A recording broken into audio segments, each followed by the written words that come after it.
Good morning, everybody, and welcome to the Society of Illustrators Saturday Stories, which is our monthly program where we feature acclaimed award-winning illustrators from all over. And actually today we have Anna Raff, who is absolutely amazing, and she's in New York City, actually. But we are visiting her in her studio where she's going to be presenting her program, and I'll tell you a little bit more about that in just a moment. I'm just going to give you a few details about what's going on at the Society and exhibits that you can visit. So as you know, if you've joined us before, which I know many people do repeat and come back and visit us on Saturday Stories, the program's been running since 2018. And we started this in the museum where we could actually only have a smaller group of participants because our museum is small. We're located in Manhattan on East 63rd Street between Park Avenue and Lexington. And, you know, we would have a more local illustrator come. We'll have Anna come another time because she is local. But right now we're having a great time with the webinar live Zooms where we can visit with illustrators all over the country and in even other countries. So this started during the pandemic, of course, where we couldn't be doing live events. But now the museum is back and open and running with exhibits. So you can do a walk-in if you're in the city, or you can do a timed registration on our website. And some of the exhibits that are right now are the permanent collection of cartoon and comic arts. We also have a special exhibit that's just gone up this week, and that's another cartooning and comic show, which actually the artworks are for sale. And this is a pretty stunning collection of around 130 pieces, and very renowned, famous illustrators of comic books from Marvel, DC Comics, etc. Even some other really interesting, fascinating pieces from the archives. And also we have a James Montgomery flag. Now he has an exhibit in our dining room, and that's a pretty stunning exhibit of illustrations as well, which I really recommend you check out if you're at the museum. We also have virtual programming going on. I'm teaching an sorry, it's not an after school now, it's a summer program actually. So I have the Summer Series 2 starting next week, and you can find registration details online. We also have our SI Kids website page where you'll find activities and you can meet illustrators. See a little bit more about them and links to their websites. And speaking of which, Lindsay is behind the scenes and she is going to be posting in our chat details about the museum, also Anna's website link, so you can go and look over there and see all the details about other books she does and activities that she runs and things. So I now would like to, just before I start to introduce Anna, thank the Bruce J. Heim Foundation for generously sponsoring this program. This brings it free to you all, and their belief is that picture books play an important role in the development and inspiration and dreams of children, which we agree to. Love picture books. We have our big exhibit coming at the end of the year. So Anna is joining us. She's won awards all over for books that she's done. And actually living in New York City, she used to work at the Metropolitan Museum of Art, which you all have heard of. She's a designer there. And she also was a designer for various publishing houses. So she has a lot of background before deciding I'm going to be a picture book illustrator myself. And she's done very well with that. She's very accomplished. I love her style. I love her characters. As you'll see, she can turn anything into a character. You'll see today that Little Card, which is the book she's going to be featuring, a big surprise for Little Card, which actually was written by Cherise Merkel Harper. So Anna is the illustrator, and she worked on the manuscript from this author. And it's a super little story. You're going to love the book if you haven't already read it. And she's going to share the story and share how she did the artwork for the book. And then we're going to do a craft. Do share your illustrations there. You're going to make one of those little guys. And he's quite animated. If you had pipe cleaners, you can actually, you know, make the arms move, or you could, you know, cut some paper out and make wiggly arms. So do share, as we always say every time on Saturday Stories, we love to see your artwork. So you can send your artwork to my email address, which will be in the link. You can also send it to Anna. We will share each other's, you know, whatever you send in, we'll share. And so without further ado, I'd like to turn over the program to Anna, who's going to really tell you more about her background and also how she makes her books, which is interesting for everybody who might even want to just make a book at home. You don't even have to be publishing it. You could be making it home for fun, kids. So welcome, Anna Raff. Thank you, Claire, and thank you, Lindsay. Thank you to the Society of Illustrators for hosting me. I'm so thrilled to be here on a Saturday with all you guys. It's hot outside, so I'm glad to be doing an activity indoors with everybody. So as Claire mentioned, I have a background in publishing, and before I became an illustrator.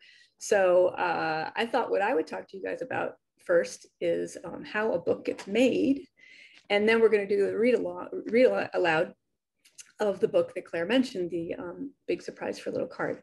So I'm just going to share my screen quickly, and here we go. Can you guys see that? Have I got it okay? I'm going to make it big. Okay, so I'm Anna Raff. I like to draw lots of characters. I draw a lot of things from my head. I do a little bit of research when I look at the real world, but the characters I create are mostly in my head, and they sort of come out lots of anthropomorphized animals and stuff like that. I love drawing animals and creatures.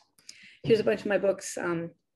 Right now, I think my 14th book came out earlier this year. It's called Gravity, this one down here. If you're interested in science, I've done a bunch of science picture books that are really fun to do and a very interesting, not story related, but they're really fun for me. So what I thought I would show you first is what happens when I illustrate a book, because there's a lot of steps and there's a lot of people involved, and it's not exactly what you might think.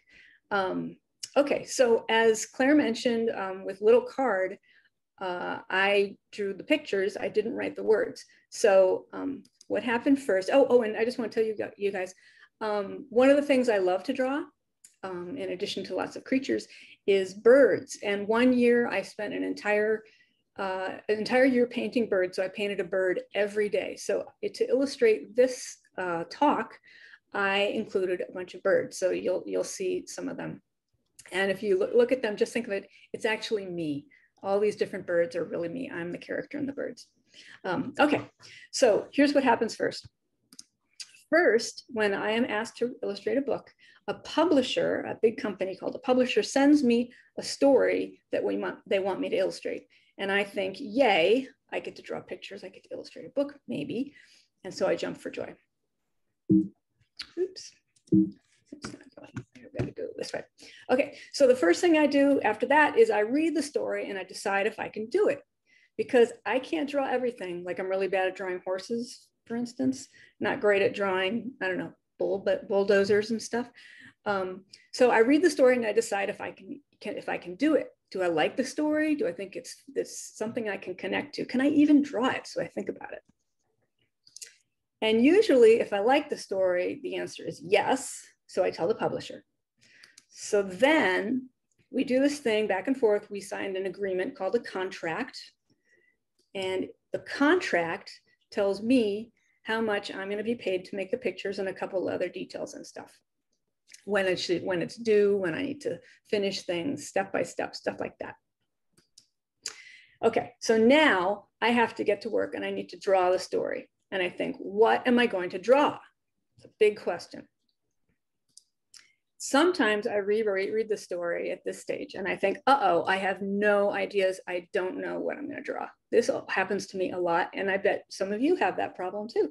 You can't figure out what you're going to do and you panic a little. But I know that I have to trust myself and just do some thinking. So I think, this is me thinking. This is also me thinking. I think, and I think. And I think some more. And sometimes I need to sleep on it and I wait for the ideas to come, which they usually do, which is really, well, I shouldn't say usually, they always do, whether they're good ideas or bad. When I have done enough thinking, I start to draw. Okay, so the first part of this, the first drawings for a book that I make are tiny sketches called thumbnails. So this is what you see here. This is This is a book I was sent. These are just the words. This was a book of poetry called The Day the Universe Exploded My Head.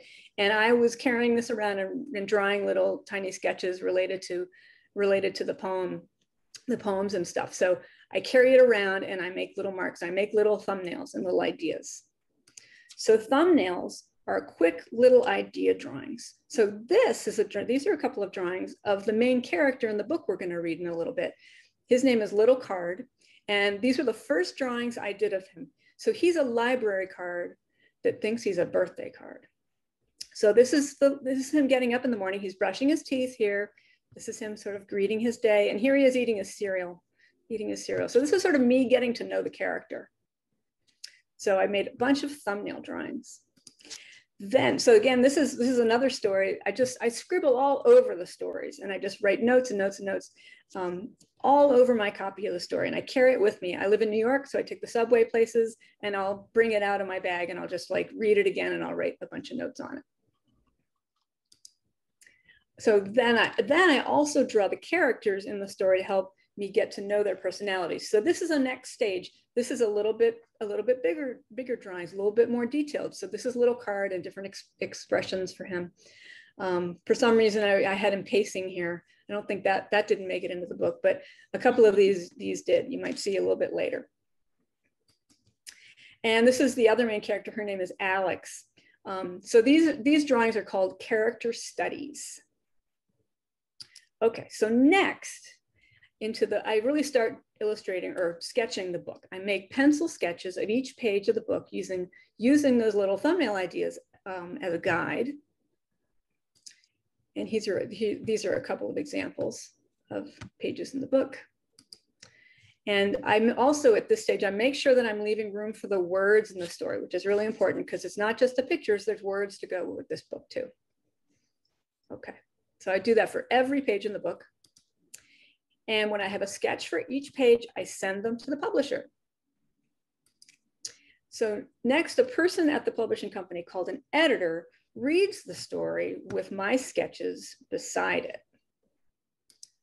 And sometimes they ask me to make a few changes to my sketches. So they send it back to me and I make the changes and then I send it back to them. I make the new drawings, I send it back to the publisher. And we do this back and forth a few times until it looks just right. Then they tell me, hopefully, it's time to make the final color illustrations. And I say, yay, because this is my favorite part. I love to get to do the paintings and the illustrations. So it usually takes me 3 months to finish all of the illustrations in a book. And this is sort of the pieces and parts of one of my books. And here's what my desk looks like when I paint. I have watercolor paper, I have water, and I have this ink called Sumi ink, and I dilute it in water. Sometimes I have salt that I add for texture and things. I have paper towels to blot stuff. I have pencils because I usually scribble on things. And then of course I have my brushes. So I paint in grays. This is a kind of a not great picture. I paint the shapes. I paint the shapes of all of the pictures using this mixture of ink and water. It's called an ink wash. And if you look at these two pieces here, so you look at this head and this feet here and this body over here, watch what happens. So the next stage, so I've painted those on paper and then I scan them and I pick my favorite ones and I scan them and I put them in the computer. So I take my favorite shapes and piece them together using a computer. This is like collage, like you can do with cut paper. It's done in the computer. It's called digital collage because it's in the computer. So you see there's that head and there's that body. Next, I add little details like a face or stitches on the clothes. Let's see here. And then last, I add color using a computer program called Photoshop, which you might have heard of. So in a couple of effects, but usually I try to make everything start out on paper. I like the feel of things on paper. So I just thought it'd be fun for you to see in this book, Little Card, that we're going to read in a moment, how the sketches changed in the final art. So here's the first page in the book, the first spread. And here you can see how it changed a little bit. The characters change. This weird squiggly guy became this little itty bitty guy, in addition to a few other things. Okay, here's a big happy birthday surprise moment. And this one hardly changed at all. I think we added we added a speech bubble down here. That's the only thing that changed. This one, this was when they make the rainbow of books, which will make sense to you in a minute. They made this rainbow of books, and this one changed a lot. It became this drawing. So there can be big changes from the sketches to the final art. Okay, so when all the illustrations are ready, I send them to the publisher, and then I have to wait. And I wait. And I wait. And I wait some more. But while I'm waiting, a lot of things are happening behind the scenes. A lot of things are happening at the publisher. At the publisher, everybody works to get the book ready to be printed. They're putting the illustrations and the words together, and they're making sure everything's right, everything's spelled right, everything looks right, all that stuff. So they're being very, very careful back and forth amongst themselves. They send the book to a big company called a printer. And printing a book takes a long time, almost a year. The printer prints all of the pages on a big machine called a printing press. Then they cut, sew, and glue them all together with the cover to make a book. And finally, a package arrives in my mailbox, and it's my book. And here we have a big surprise for a little card, which we're going to read in a moment. I don't have my picture of my little card box, but in a few weeks after that, they send a whole box of books to me, which is a really great moment, because then I can send it to my mom and dad and my friends and stuff and show it to them. And last, the most important step is the book gets into stores, schools, and libraries and into the hands of kids. And that is what happens when I make a book. Okay, so I guess it's craft time. I'm Claire, if you don't mind, I'm just gonna make sure my phone is working. Actually, while Anna's getting her other camera all set up so you can see her hands busily working, I just wanted to remind everybody to think of some good questions to ask Anna, because she really does know a lot about making picture books, more than many illustrators that we have, because she's worked also behind the scenes, don't forget. So we would really love to have your questions. You can ask any questions, even if you want to know what her favorite animal is, you know, or what her favorite art materials are. So Anna, we do have visitors from different places. We've got guests from Minnesota and, you know, different parts of the state, and also local. We have some local illustrators, budding illustrators. Right. So let's see what we're getting in the questions. Well, you can get started with your camera setup, and how's it look? It looks okay. Let me see if we're seeing that. Yes, that looks great. Yeah. Okay. Perfect. Okay. Yeah. Okay. I'm going to go ahead and pin it, or Lindsay, can you pin it? There we go. Thank you very much. Okay, great. Yeah, should we do a question, or should we start crafting? Oh no, start crafting. Everyone can you know, get your materials ready and. Okay. Okay. So you guys, what I've got here is I've just got a little card here to follow as a guide, but I've made this little card a lot of times, so I'm kind of memorized it. So I'm going to actually put it over here, put the book over there. So so all you really need, you can actually do this with just some paper and some scissors, some tape, and something to draw with. You can even do it with a regular piece of paper. It doesn't have to be anything fancy. So, but what I did was I just took a couple of pieces of paper and I cut them in half. Can you see? I just sliced them in half like that. So what I did, okay, so what this guy is he's got arms, he's got the mouth and stuff, but you can actually open him up and add a greeting if you want. Let me show you this guy. This guy opens a little bit better. You can, so this is basically the guts where we're going to have his arms and stuff showing through. So you remember this guy? This was Wide Card, right? He's the one that likes to travel. I also made this one. This is our friend Long Card, who got the wrong letter. But here's Little Card. I'm gonna make a little card first, and then maybe we can make another one, because I've also made cards for different things. So this is one I made. Looks kind of like my neighbor, to be honest. She dresses a little bit like Long Card. So if you have another holiday coming up, you have a birthday, or maybe a friend has a birthday, or we just had Father's Day. This one looks a bit like my dad, a little bit like my dad. You could do a different themed card. And actually, I made this one also. This is a cat. I made this out of just craft paper. It's like, if you have a paper bag, you could even use that. Okay. So So I was thinking maybe we could do this one after we make the little card.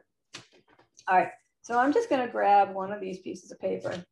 And the first thing I'm gonna do is I'm gonna fold it in half. Am I centered okay on this? I need to probably move up a little bit.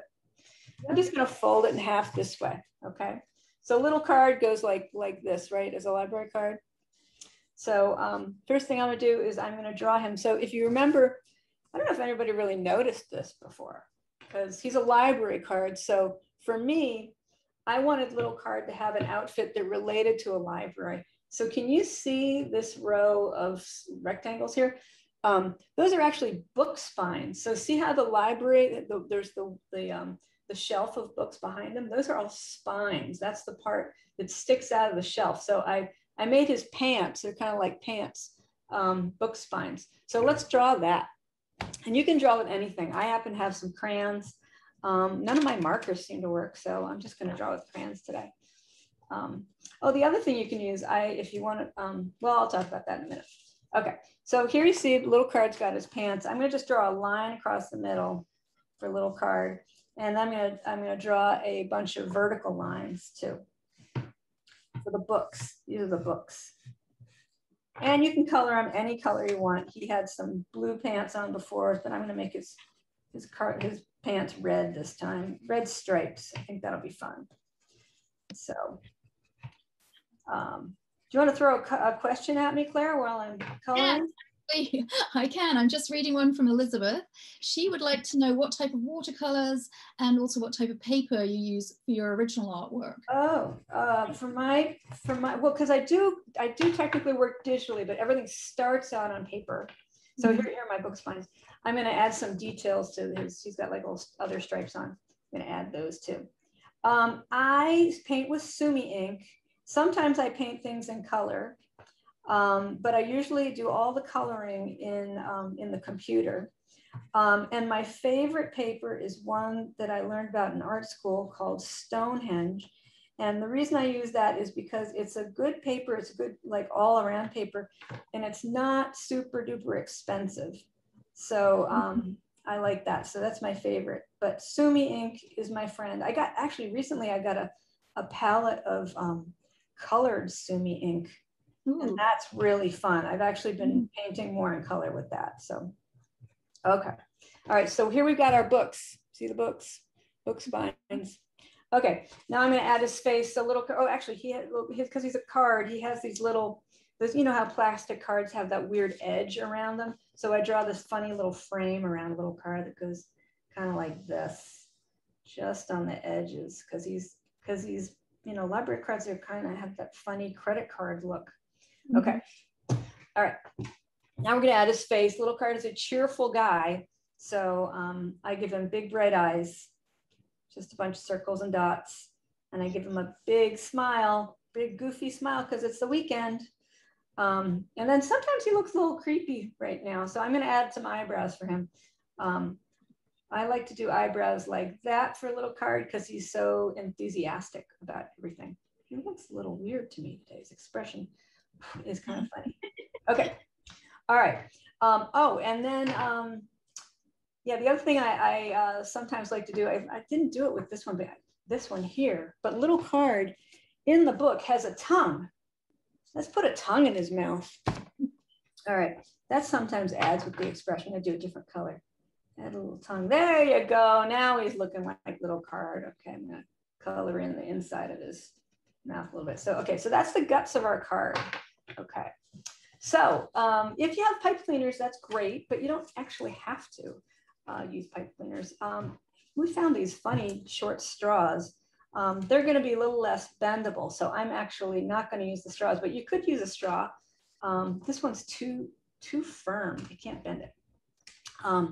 But what I'm going to do is I cut these long strips of paper, just regular letter paper, and I'm just going to position them like this. You start to see his legs, his arms stick out, and then for his legs, I'm just going to do a little fold like that. I made an upside down V, right? I'm going to do that. Okay, but I could also, if I wanted to fold this a little bit differently, I could kind of spread his legs out a little bit too. That's kind of funny. You can do anything you want with this. Like, woo, there he's like spread out. That's kind of funny. I like that. All right. So now I'm going to grab my tape, regular little tape, and I'm just going to tape the arms and legs in place. I can open this. And what's nice about this version of the card is if you're making this card for someone, for your neighbor who has a birthday, or your friend, or for whatever holiday. I just taped it. You see, I just taped it to the thing. I taped it. Take the arms to the body. You can say, happy birthday in here. Happy birthday. Right there. Okay. So couple things he's missing though for little card. There was that important moment in the library when he returned, or when he was checking out his books. Miss Penny gave him a star. Little card needs his little star because he promised to read and respect those books. And then also little card, he's got a hat. So very jaunty hat. He's a very jaunty hat. So I decided this might be kind of fun to like just take some magazines and find some colorful stuff to make a nice hat for him. So actually I'm going to use this is from a catalog. It's just a stack of blankets, but I thought it might make a nice fun stripy hat. So I'm just going to cut a triangle out for his hat. Okay, oops. Cut off the bottom. Not the brightest hat. It's a little dark, actually. You know what? I don't like that. I'm going to go to a different piece. Let's go to this one. That's prettier. Okay. We'll just make a nice triangle. Just quickly cut it out. Right there. Oh, and actually, if I leave this tear part, look at that tear. It looks like a nice fringe. I'm going to keep that. Okay. So I'm just going to use my tape again. And I'm just going to tape this to the back, a little loop, a little tape, and just like that. And there we have him. You can bend his hands to be waving, bend his elbows. You can give him little feet if you want, just like that. So there's one. Oh, but most of all, most important, well, I guess most important is the star, but he's missing his little pom-poms. That's something I like to add also. So I'm going to go back to this piece of paper and I'm just going to cut out a little circle of some color to add. Writing out a circle like that. Actually, I don't like that either. I'm going to go back to this. I'm going back to the beauty of doing collage. You can you can just change your mind. I guess I change my mind a lot when I'm working. So yeah, it's fun. It's fun to work with colored papers, and hope you've all got some different materials. If you're not using, different pieces of colored paper, of course you can just color it with your markers or pencil. Absolutely, and you can color it however you want. Yeah. My markers all dried up. I don't know what I did, but I guess I wasn't using them enough. So this is our little card. And again, you can open it up and you can say, happy birthday neighbor, or happy birthday best friend, or whatever. So that's a little card. Should we take another question while I start putting together my cat? Let's get some more questions. Actually, if you were going to give tips about using the Sumo ink, perhaps that might be a good follow-on from the question that Elizabeth had, because Sumo ink is something that everybody's super familiar with. Yes. Sumi ink is what it's called. Sumo is the wrestling. Sumi is I don't use Sumi ink. Yeah, so Sumi is it's an ink that it's a traditional Japanese ink that I buy it in a bottle, but you can also buy it in sticks, and you sort of rub it in water, and it makes the ink in a well, and then you can paint from that. Mine is packed away, but here's the jar that I put it in. But I dilute it with water, so I get kind of a medium gray. Mm-hmm. And what I like about it is it's very forgiving. The darks, if you do use it in full strength, it's really, really dark. Mm-hmm. So I like that, but then I like that I can get all kinds of different grays and stuff. So it's also washable. That's a big thing for me. Oh, that's good. Yeah. Sometimes I make a mess. Yeah, I'm making a mess. And it's definitely something that you use with a brush rather than a dip pen. You can do it both. You can do, in fact, I use sometimes, I press really hard. You can kind of tell I'm kind of messy with stuff, but I'm not great with dip pens like those fancy nibs. So I use this bamboo pen with it. And you can see I'm also not really good at cleaning it off. But you can use this kind of a pen. I think it can tend to clog. So you have to be careful if you are using a nib to clean it, to clean out when you're done. But I think it's a really terrific ink. And so it's Sumi, it's S-U-M-I is the name of the ink. Yeah, I think Lindsay just put that into our chat so everyone doesn't get it wrong like I just did for a second there. No sumo, Sumi. Sumi, yeah, no sumo, Sumi, so yeah, and Sumi. Yes, actually I could write it out. No, you typed it in. Yeah, I did. So is there a special paper also that works better with Sumi? I think you can use a lot of different papers. I like Stonehenge because it's not super fancy. Because I do make a mess when I work. I don't like to be too precious with materials. I like to be able to make mistakes. And then also I'm one of those people who I tend to sort of hold on to things that are really special and I don't use them. So with the Stonehenge paper, I don't mind painting on one side and then using the other side for something else. So I don't feel like I'm, and also I'm doing a lot of repeated marks sometimes. So because I collage, I'll make the marks, I repeat them, then I scan them in the computer, I choose the ones I want. So it can be kind of like a lot of different decisions I'm making along the way. Very good. So excellent.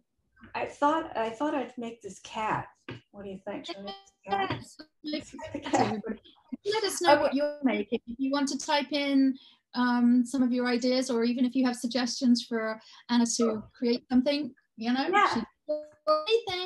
It doesn't have to be a cat. It could be a different animal. Yeah, could be. But cats are fun to do. I know cats are fun to do. Okay. So, but basically what I have is I have the same piece of paper and I just folded it in half and I have a couple of strips of paper for the arms. Actually, are these longer? These are a little bit longer. I'm gonna use these for the arms and the legs. I'll do that. But actually, should I do them with pipe cleaners? Maybe I should do that since I actually have pipe cleaners.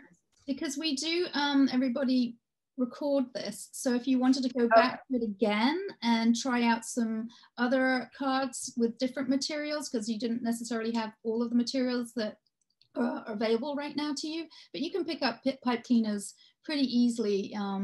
So if you wanted to try this project another time, you can go to our video, which would be on our YouTube, Society of Illustrators YouTube channel, and it'll be uploaded in the next week or so. And so, you have a rainy day, or actually you may have someone's special birthday. So you might want to make one of these fun cards for that person, so nothing like a handmade card, I have to say. I always encourage it. And it's not just a card, it's an action figure. Look, yes, they can sit up. They can sit. Oops, she's going to fall back, but she can sit right there. Actually, I'm going to do a vertical card, which is, when I made long card, I made her vertical. So there's one extra step here, which is I had to poke a hole in the side for her. But, I'm going to make an animal, but I'll make it vertically so you can see how I did that. Perfect. I'm going to just set long card over here. She's just going to sit there for a while and watch us. Okay. Do we have a suggestion for the animal? Does anybody have a particular suggestion, or are we all good with cats? Cats. I do have another question once you get started. I'll go to that in a second, but okay. Anybody have a different animal? If you do, now's your moment. Otherwise, I think cat is pretty. We're into cats? Cats and dogs. Okay, cats and dogs. So all right. All right, we'll do it. We'll do it. How about we'll do a dog since we've got a cat here. Here, we got our cat. All right. Yeah, so same thing. Do a dog. Okay, we'll do a dog. All right. All right. So I'm going to do a dog. Let's see. So what I'm going to do again is start with the drawing. I'm going to draw the dog's face. Let's see. I'm going to do a dog with more big eyes. He's going to be a little sleepy though, a little sleepy dog. How about that? Sleepy dog with a big purple nose. And I'm going to give him, he looks a little dubious. I think he was watching some cartoons a little too late last night, so he's a little tired. Okay, I like to give dogs freckles. Does everybody else like to do that? Little dogs, little freckles. Some of them do with it, where they have their whiskers, they have freckles. Okay, so here's our sleepy dog, and I'm going to give him a collar.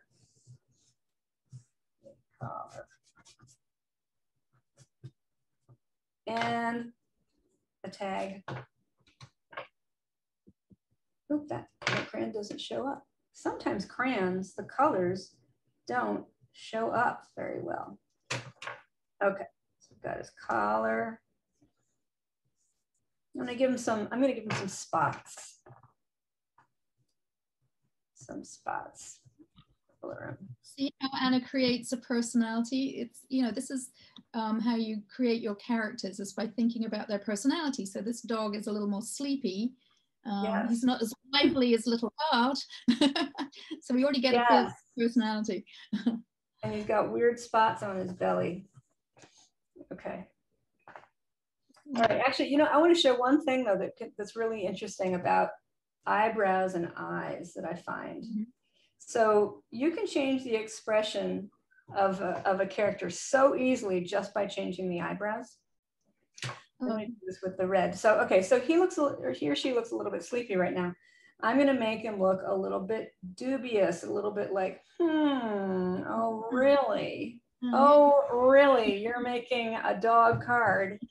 I don't know. So play around with eyebrows and faces and see what happens, because it's one of my favorite things. So see how Little Card has eyebrows and looks so sprightly and happy and ready for, you know, ready for the weekend at a party. Same thing with Long Card. She's got these happy eyebrows, but you can do a lot with eyebrows. All right, so that extra step I mentioned to get the vertical card to work is you just have, maybe you want a parent or an adult to help you with this if you have scissors. Mine are kind of pointy and sharp, so you just have to be really careful. Maybe you can do this with a pencil. I'm going to do it with a pencil. That's better. I'm just going to poke a hole right around where the collar is, so like halfway up. I'm just going to poke a hole right in there, right there. Just big enough. See that? Just big enough for the pipe cleaner to go through. Okay, so I'm gonna take my pipe cleaner, stick it through the hole, and look, already got arms. I'm gonna give him sort of some paws, so I'm gonna like curl the ends of the pipe cleaners a little bit. And there we go. And he kind of looks like he's yawning. Rawr. Okay. Now I'm going to do the same thing with the legs, but I don't have to put it through the hole. I could just bend it in half. I'm going to give him some feet sort of the same way. I'm going to just make some curls for feet. Just like that, bend it and squish it a little bit. You can make these any shape you want. And actually, Long Card, I gave her the boots that she has in the book. That was sort of a fun thing to try too. So yeah, it's amazing what you can do. I mean, there's a little pipe cleaner. I know, right? It'd been a long time since I played with pipe cleaners when I started making this crap. Okay. Oh, now he looks like Super Dog. Looks like a superhero because he looks like he's flexing his muscles. Okay. All right. I'm going to open this card now, and I'm going to tape down. Just going to tape down the legs and the arms. There we go. Position the legs a little lower. And look at that. Here we have it. Here is our dog card. Oh, but he needs ears. He needs ears. Right. Okay. All right. I'm going to go back to some of my paper. I have some of this brown paper here. Okay. What do we think? Oh, go ahead. Oh, you have another question, and it's coming all the way from Singapore. Oh, wow. And it's from Rachel. So, Anna, how do you figure out what to do with your backgrounds? Rachel says she tends to struggle with details how the details or the background should be to support the story? It's a very good question, Rachel. Backgrounds are often, you know, important, but not as, you know, the main characters are always the featured parts to a story, but the background supports it. That's a really good way of putting it. It supports the story. So thank you for that question, and over to you, Anna. A very, very good question. I struggle with backgrounds a lot too. I really, really do. I did a whole book on space. It was the that book called The Universe, The Day the Universe Exploded My Head. Mm-hmm. And that book really had to have all space backgrounds, practically all dark backgrounds. And I really like white space. So a lot of my books are very light and airy. And for me, that makes the shapes that I draw really stand out. Okay, so just so you know, I just cut these shapes and I just colored them brown, darker brown, so they would show up a little bit more. And I'm just gonna tape them to the dog. And that's it. Yeah, so with backgrounds, I do a little bit of research always. Like with libraries, I was trying to, for this book, I was trying to remind myself what school libraries looked like and what my public library looked like when I was growing up. And so I do a little research, and then I try and figure out like how much of an emphasis do I want it to have. Sometimes I actually draw the background in line, but then I do the shapes and the drawings a little bit more, the shapes of the characters a little more fleshed out. This is a different book of mine called World Rat Day. And there aren't a lot of backgrounds here. It's sort of like an implied background. Here's a picture of a bunch of dragons in a cafe. And see, this one doesn't really have backgrounds at all. There is one, this one has a little bit of a background, but I sort of imply the background because I love shapes so much and I really want my shapes to show up, and I struggle with keeping them important and prominent and stuff. So this one has the most background in the book, I think. So I just love your rat characters. I have to say they're the most endearing rats. Thank you very much. That's one of my specialties, is doing icky things in a charming, yes, I hope, way. And that's not so easy to make a lovable rat, and they are. Yeah, thanks. Yeah, and a bulldog in a dress. Yeah, so this one you can see there's just a line that goes along the bottom, and because my work is so shape driven, the size of the shapes, the form of the shapes really needs to come through. So I end up like with this is a good example with this frog. I had a line that was like a horizon on this page, but I took it away because it was too much, because the grass was saying enough of what the background was. So I'd say don't get yourself too hung up on it. I'd say think about implied backgrounds, not being too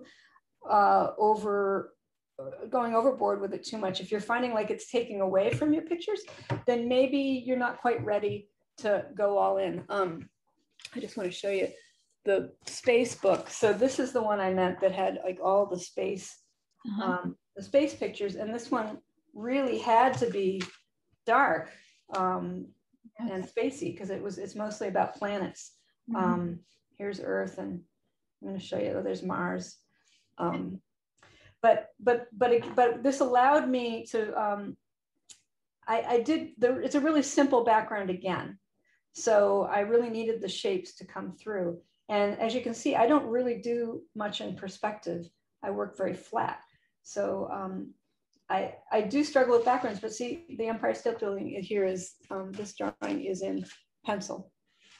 I'm not sure if I really answered the question, but I hope you won't get hung up on it too much. Yeah, and I think that's good advice. I think unless the story, as just mentioned, really does require a lot of background, you can suggest it. Although you did do quite, I just had a quick refresher peek through little card, and you have, you know, interspersed some backgrounds. You've got some buildings and things. So it just depends. It doesn't have to be all the way through, because, you know, you're trying to feature your characters.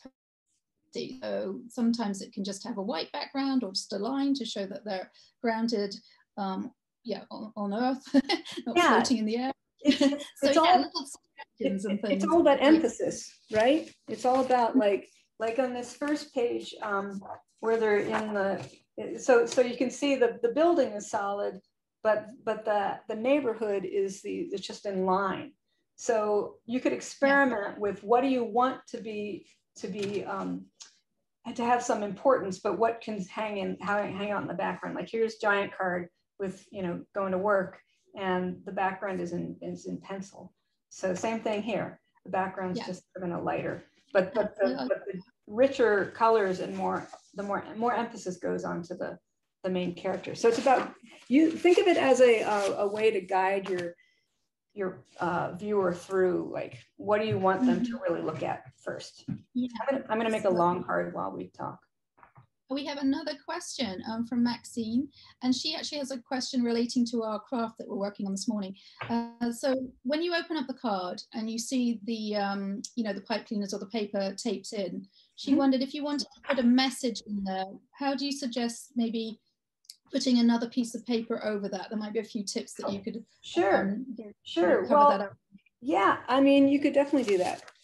I kind of like seeing a skeleton out of them. Let's do that. I've never done that. That's a great idea.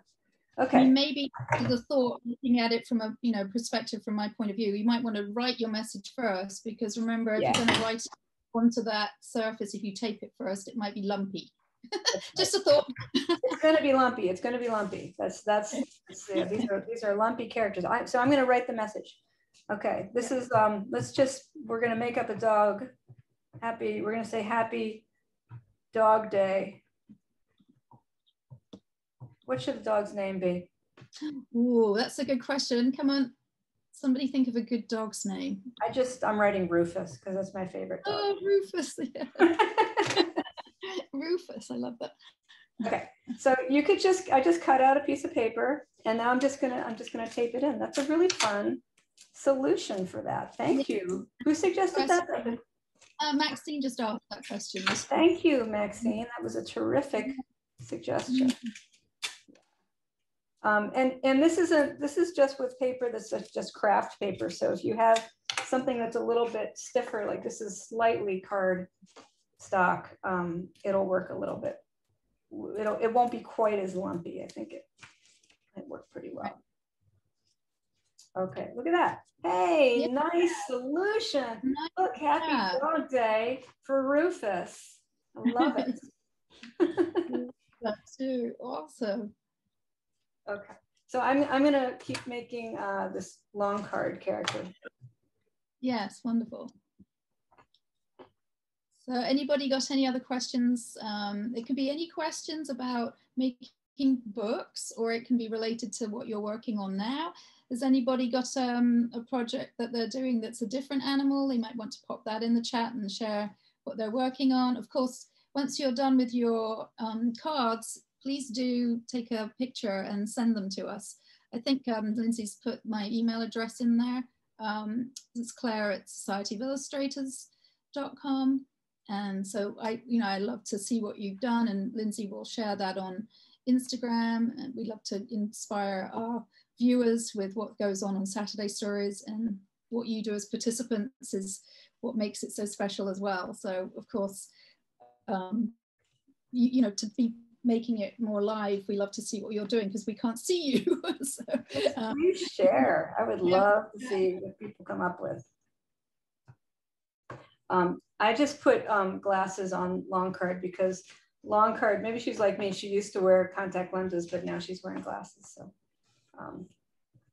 yeah, nice. I just got another interesting question that you could delve into. So Christine has said that, you know, we were talking about you working in the publishing industry before you transferred over to being yourself an illustrator, full-time professional. Do you have any details about that experience that would be interesting for participants to hear about? Making the switch. Well, it was a long time coming. I decided to go back to school because I actually have a liberal arts undergraduate degree.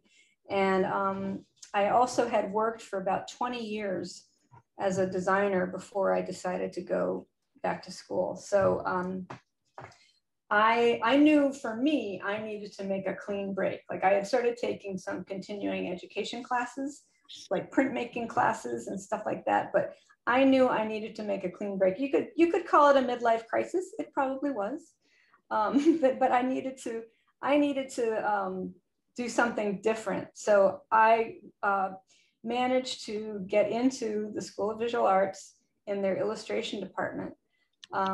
And actually that's the same department where I now teach. I got into their master's department, master's program. And I took 2 years to do that. And kind of, for me, it was a whole restart. Like not everybody would need that necessarily. Some people can do it just with continuing education classes. And there's also great, great organizations like the Society of Illustrators is one, but also for children's books, there's SCBWI, which is is the Society of Children's Book Authors and Illustrators, so writers and illustrators. And they give you tons of information about children's books if that's what you're into. Here, we've just made another long card, a little bit older long card, wearing glasses now. Looks like Long Card's mom, kind of, a little bit. She needs a party hat. Anyway, there's the Society of Children's Book Writers and Illustrators. Another place I teach is the Highlights Foundation. They have a lot of classes, you know, if going back to school is not an option. Oops, sorry, just put my scissors on my computer.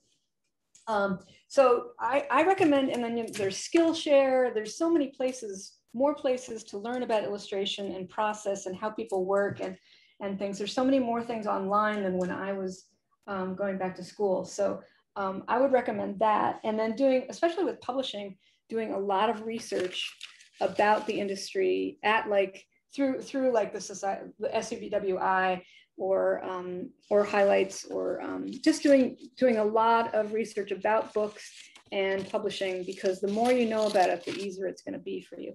That is very true. And actually, Kristen was curious also about your experience in the publishing industry, and if you had any details to share, because you are our inside scoop from what that perspective is. So, okay. Yeah, you know, one of the things that I think is important, and you can maybe, you know, confirm this, is that I think if you like certain books, like you go to the library or the bookstore, or you like certain books, and then you feel that those books relate to your style, those would be the publishers you would approach. There's no point in approaching a publisher that maybe does something completely different, because that's unlikely to be the right you know, relationship. Anyway, I'll let you tell us. No, that's absolutely true. I'm really glad you said that. You're great at this, Claire. Yeah, so I always advise my students to do research and look at the books that they like, figure out who the publishers are. Hopefully you can then figure out who the editors are and the art directors, and do a more targeted mailing or approach to who you want to contact, who you want to work with, and start from there. It's the same thing for editorial. You know, you sort of have to figure out, like, you have to figure out how you're going to work, but then you have to figure out, well, where does my style fit in? You know, I can't help myself. My style is sort of lighthearted and funny, and I just don't get certain kinds of work. So I have to be sure that I'm approaching the people who make the kind of books that I can make, like what's in my wheelhouse kind of thing. So yeah, so I suggest doing a lot of research and making a comprehensive list of who you like, your dream list, and make those the people you want to approach. You can do the same thing with agents. Like, it is important to have an agent nowadays too. Like, if you're looking for one, figure out who does the kind of, who has the kind of clients like you, like who would you fit into their roster of people as an illustrator, as an artist. So yeah. We have another question, which is a really good question from Grace. What is your favorite book? Now, that's a difficult one, isn't it? But maybe your favorite one from when you were a child that really stands out. Oh, wow. It's funny. I have favorite ones from when I was a child, and then I have different ones as an adult. I mean, I have too many favorite ones as an adult. I know. It's a really tough question. It's funny, even in my my undergraduate college essay, Green Eggs and Ham, had a very special place in my heart. But I loved all those Richard Scarry books with the words and the busy people things. They weren't called busy. It wasn't like a whole series of Busy Town, but like the best word book ever. I loved that because there was like comedy in them. Mm-hmm. Like when the cat, the dad cat, tucks the tablecloth at breakfast in his pants, and he's late for work, and then he runs out and like everything on the breakfast table goes flying because he's got the tablecloth tucked in his pants. Things like that like really stand out to me. I loved P.D. Eastman's Go Dog Go. Oh yeah. I feel like I learned something clicked in my head about reading, looking at that book. It's such a smart way to teach reading. And again, it's a similar kind of style as to what I like, is just sort of funny comedy, sort of a little bit cartoony, drawing and stuff really comes through, and not too caught up in not too realistic. That's always been kind of my thing, my wheelhouse. So yeah. Should I make one more? Oh yes. Yes. Do we have any requests? Oh yeah, please put in the chat if you have a request for something that comes to mind that would make a really fun card. It could be animal. We could do another holiday one. Oh yes, another holiday. We could pick a holiday. What's coming up? It's nothing. Up? It's summer. Nothing's coming up. Halloween's next. I know what we can do. If you go on vacation, you could be like Wide Card. Oh yes. And draw your vacation destination. Yeah. Yeah. Let's do that. Let's send a message to a family member or let's do that. Well, where should he be traveling from or to? Let's see. Well, he's got a beach vacation here. So could be the mountains, somebody's suggesting. Great idea. Great idea. We'll do, he's gone hiking or something, right? Okay. So I'm just gonna draw some mountains. My greens aren't as dark as I would like them to be. Okay. It's gonna do some mountains. It's a beautiful summery mountain day. Maybe we'll have a river flowing through it. So Caitlin from Minnesota says hi. And she wants to know, what is the favorite book that you have worked on? Because you have you written any? I think you've illustrated so far. Right? I've primarily illustrated. I try to write, but I have not. I have a hard time getting my writing voice to fit with my that's interesting. My illustrating voice. I think I write older than I draw. So these are rocks, in case you're wondering. These are rocks that I'm quickly drawing. Well, I'm sure you've loved different elements of all the books you've worked on, but is the one that was particularly... Oh yeah, for sure. The one that was the most fun was The Day the Universe Exploded My Head, by far. Well, the title anyway. Yeah, I love that book so much because what was interesting about it, I mean, there's funny little things. It gave me so many chances to experiment with textures and character. It just had, every page was different, and it didn't have to be linked. I didn't have a recurring character or anything, so I could really do whatever I wanted. And it's also the publisher is just terrific. They really let their artists do what, free reign. And I give you a lot of free reign. In fact, so it's the same publisher. It's Candlewick. It's the same publisher that I worked with for Little Card, and they, with Little Card, they were so open to my suggestions. Like when I had things in the story that didn't make sense to me, they were so open to having me suggest what visually what made sense to me, and then we wound up sort of changing the world for Little Card a little bit. Like that whole thing about the building and the characters having jobs. I needed everybody to have a job. It didn't.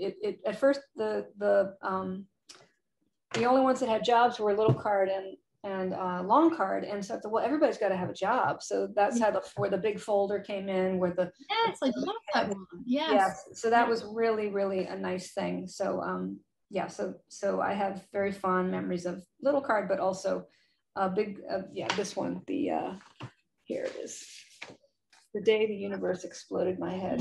Yeah. I highly recommend you have a look at that book. You can obviously get it where books are sold. We recommend indie bookstores, small bookstores always, or your library, of course. And oh, we have another question. Anna, actually a lovely comment from Maxine. She says, a very well thought out lecture and demonstration. She's loving it. And she wonders, do you ever teach in schools and libraries? Well, yes, I know you do. Yes. Maxine, are you somebody that would like to attend something at your school or local library? Let us know more about what you're thinking. But yes, Anna definitely does that. And you can find that info on her website, right? Anna, you've got a whole... Yes, I don't have information about virtual stuff, but I do that. I did a lot of that this year. So, yeah. And I talk to adults as well as kids. So, yes, anybody interested in making books, learning about books, definitely. Great question. Happy to do that. I'm going to give this guy some hiking boots. Yeah. Big hiking boots. I don't know if that's going to work. Let's see. Maybe. They're hiking boots in my mind. Maybe not in anybody else's mind. But these, nice hiking socks. These are hiking boots. They're rugged hiking boots. Look, they look really rugged. Okay. Yeah, shoes are very fun to draw, actually. Oh, I love, one of my favorite things to do always is shoes. Always. Yeah.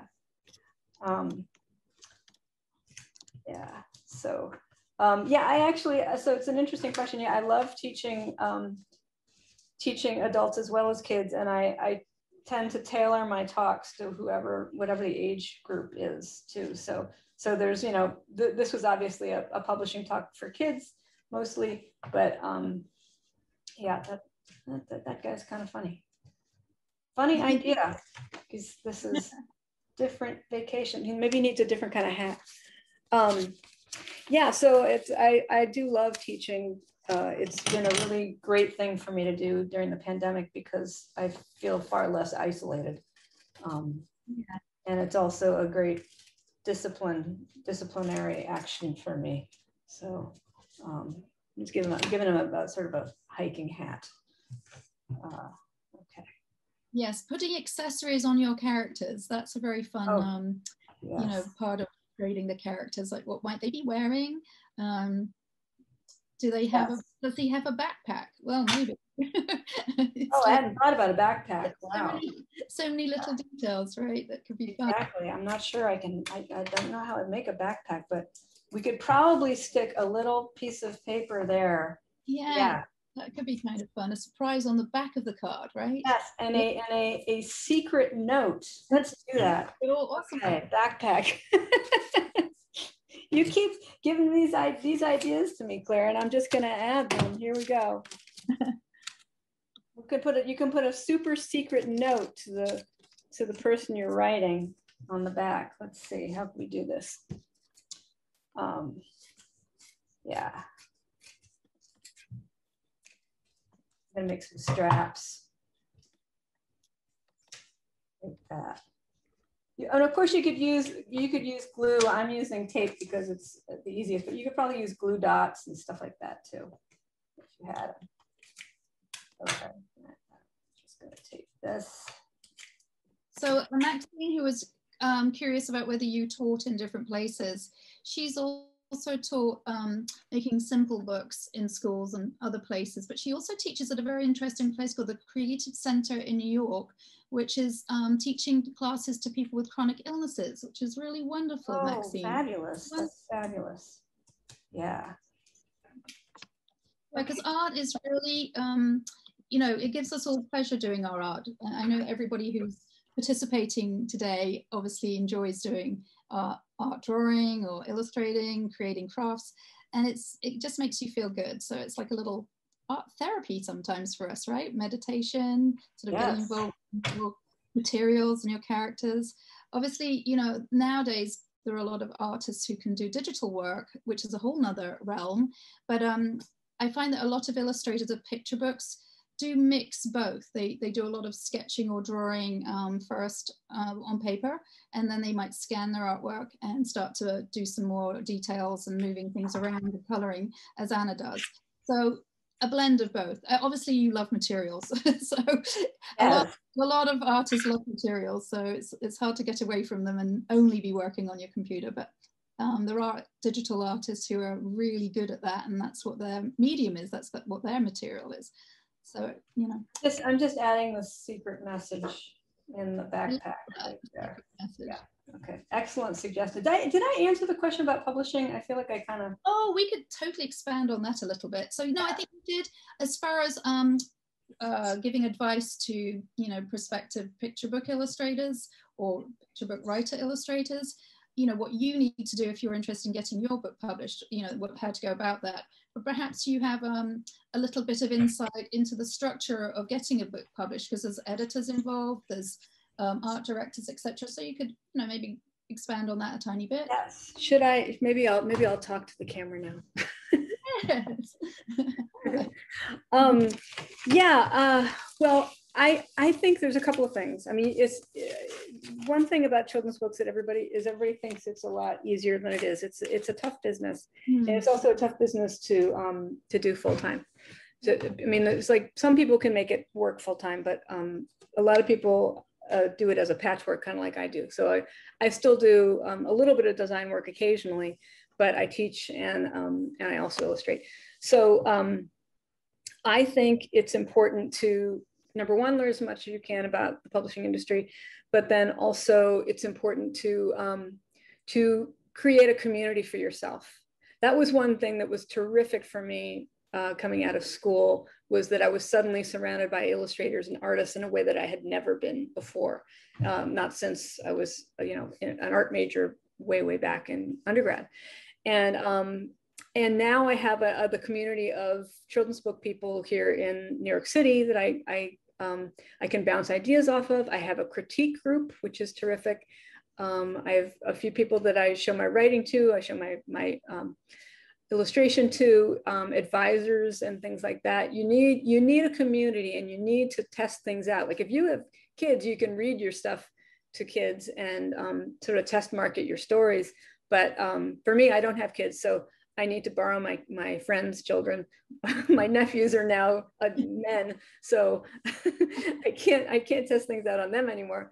But it's really great to have that community around. And that's another thing that these places that do workshops, like I keep talking about SCBWI and Highlights, but I think in Texas, there's the Writing Barn, there's other places around the country that do this, and even if they're online, you wind up with this community of people, which is really, really terrific, because you're all going through different things. Everybody's got different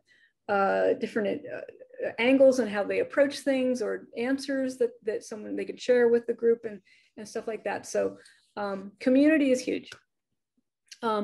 And I do think that nowadays you need an agent more than you used to, even as an illustrator. And not all agents are just agents for artwork in children's books. Most of them are literary agents. So you need to be like a writer and an illustrator to be represented. So that's important, and also doing as much research about that. When you are proposing a story, there's like knowing how to make a book dummy. What is a book dummy? Yes. And there's a standard to it. And that's something you can learn in some of these workshops, and also from going to a conference. Like SCBWI has a conference in Los Angeles in the summer, and then New York City in the winter. They're both virtual this year. Yeah. Oh, another great thing, if you know who Pat Cummings is. Oh, Pat Cummings is a legend. Yeah. And when I was right out of graduate school, I took a workshop she calls it her picture book boot camp. Yes. Yeah. She's a fabulous teacher, and she's taught at Pratt and Parsons, a bunch of art schools here in the city. And she does this picture book boot camp to really help you work on a dummy to get it ready to show to people. And the ins and outs of that. There's other people who do it too, but my heart belongs to Pat because she's so great. And she does it once or twice a year, so she's worth looking into. I also think it's just important to remember that publishing is a business, and that the people you're seeking out to work with, they are swamped with stuff. They are so busy, and it takes a really long time to get your footing. So you have to be patient with people, and just know that they're looking at a whole bunch of different things every day, and they you know, you have to be mindful of how many emails you send people, and keeping your expectations in check. But I always think of it as like establishing trust. You're establishing trust with your art directors, with your editors. So making your website clear, you know, showing some storytelling, showing character, all those things are really, really important. Knowing when things are not working. Another reason why to have a community, that one thing I really had to learn was how to see my own work.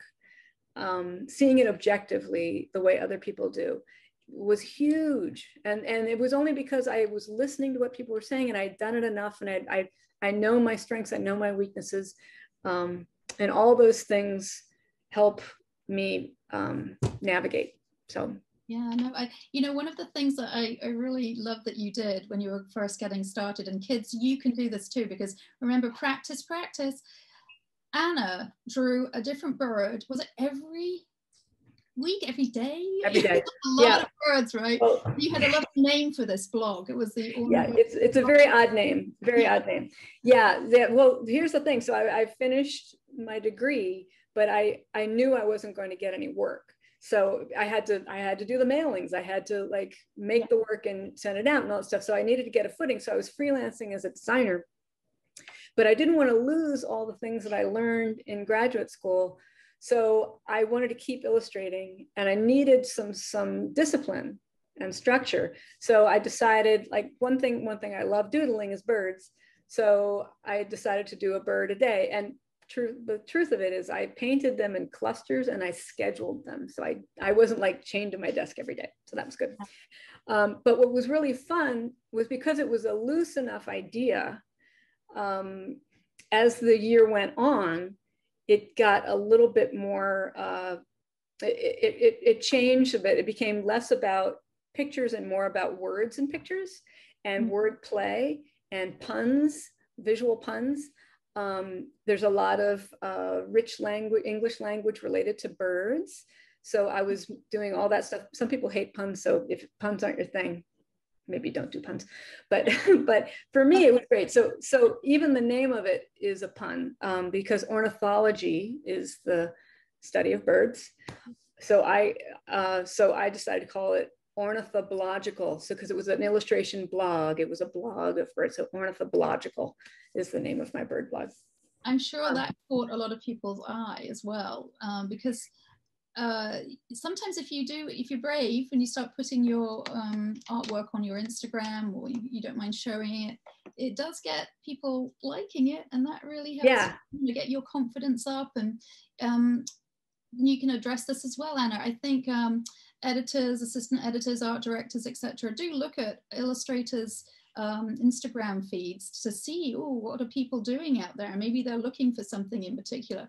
And for kids who are, joining us today, just, you keep practicing, you keep taking your classes, after school class, join anything that you can find. I obviously have something that's available at the Society of Illustrators, and we do have guest illustrators. We have our Saturday stories where you're also honing your skills and learning different materials. This all adds to what we call your portfolio of work, and you'll also be finding what you like to do best. What materials do you like best? How do you like to draw your characters? So all of that practice is really what it develops you as an illustrator, and also when you're creating characters, stories come up and ideas and things like that. And I saw that, Anna, in your presentation, there were a lot of birds that were helping us along with all the visuals there. So they're, Yes. they're your little helpers. Yes. I was expecting the odd rat, but it was mostly birds. Yes, it was, yeah, not too many rats, but yeah, they're sort of like my alter ego. Yeah, I love that. A lot of the time. Yeah. And birds, fascinating, right? So for those who, you know, Anna, did you sort of do some research? Were you looking at different birds for inspiration, or was it more like you had some ideas? Obviously, a bird has features that are unique to birds, the wings and two legs, the tail. But, you know, you can look at books for research and get some more ideas because there's such a variety of size and. Yes. Yes. Well, it was a couple of things. I would look around and I would see objects like in my house, and I thought, that looks kind of like a bird, like a mixer. And that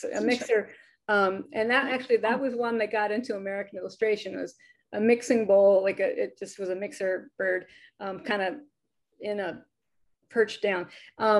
That was things like that. But then I was looking at the names of birds and thinking what they sounded like. And that's where a lot of the puns came from. So it was visual puns and then puns with words, and just sort of goofy, silly things. Like it wasn't all great. Like some of them were not terrific.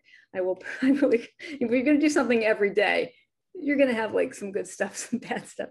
Yeah. So, but it was a really great way to show my sensibility. And that's the thing, is there was so much work that went into it day by day.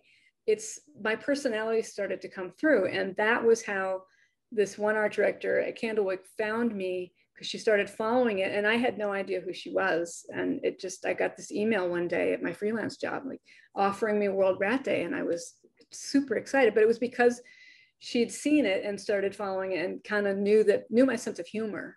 Yeah. And thought that I was suited. Love that sense of humor. Yeah, thank you. Yeah. Thank you. Yeah, some of my favorite illustrators are people like Quentin Blake and Norton Jester, and you know, these illustrators have humor, and their drawings are sort of, it's not as easy as you think, but it feels easy. It's like you look at it and it's sort of, it immediately sort of, you relate to the lines because they're very minimal actually. Yeah. But you know, as you can see when Anna was showing us her presentation, she does these character studies. She's drawing over and over again to try to get exactly the right smile, the right eyes, because, you know, you can draw eyes all different ways. So that's a really fun thing, kids. If you want to, you know, try drawing a whole page of eyes, you know, that's true. Point the eyebrows, yeah. Yeah, just look at how they change. Yeah. We are now getting close to the end of our, so any more questions for Anna? Sorry, Anna, I just cut you. Did you have that's totally okay. I was just gonna say, yeah, one thing I also do is I repeat my marks. Like I make the same paintings over and over and over again, little shapes, little pieces, because they're coming together in Photoshop. Like I'm collaging things together. So I make them repeatedly and I choose the ones I want because I'm trying to get the most effortless, like you said, like Quentin Blake, one of my favorites. The way he draws, it looks so free and effortless. And that's what I'm trying for a lot of the time, is I don't want it to look self-conscious. I don't want to look like I'm struggling so much. So you don't, it just looks thank you. I really love it. And actually Kristen has just said such a nice comment. She said, this has been amazing. Once again, Saturday Stories is the best day of the week. Well, thank you. And you know, that's all to do with our featured illustrators each time. And you know, Anna is amazing. I'm sure people will be going over to look at the video and gleaning more information as they get a repeat viewing, because there's a lot to take in, right? You've just been here for 90 minutes, but there's a lot of information and a lot of fun cards were made. And I do hope you're all going to send us in your cards. Elizabeth also says, great. Thanks, Anna, and informative. Awesome. Thank you. Just plain fun. She's right. Just plain fun, you know. Yes, thank you so much. They're really good questions. A really good discussion. Really lovely questions, definitely. Well, thank you so much, Anna, for joining us this morning for Saturday Stories. It's been a real pleasure.